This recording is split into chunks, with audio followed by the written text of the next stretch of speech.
بسم اللہ الرحمن الرحیم۔ آج کا ہمارا ٹاپک ہے تعریف۔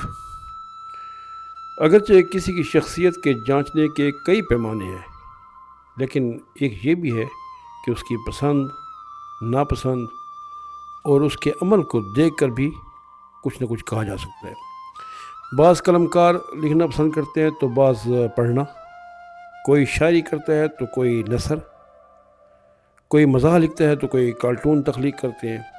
بعض ایسے بھی ہوتے ہیں جو منفی عمل میں بھی مثبت پہلو تلاش کرتے ہیں، اور ایسے بھی ہیں جو مثبت میں منفی نکالنے کی کوشش کرتے ہیں۔ کوئی تعریف کرنا پسند کرتا ہے تو کوئی تعریف کو۔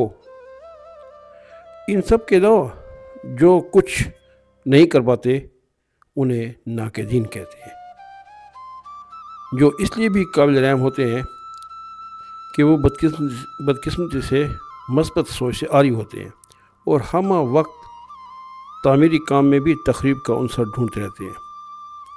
حقیقت یہ ہے کہ بعض اوقات آپ اپنے اچھے کاموں کی بدولت غیر محسوس طریقے سے دوسروں کو اذیت میں مبتلا کر رہے ہوتے ہیں، کیونکہ اچھے کام اور عمل سے منفی سوچ والے تو وہ عاری ہوتے ہیں اور ان کو کام بتانا کام کی موت ہوتا ہے۔ المختصر یہ کہ اچھا کام وہ ہوتا ہے جو دل کو بھی لگے اور ناقدین کو بھی تعریف کرنے پر مجبور کر دے۔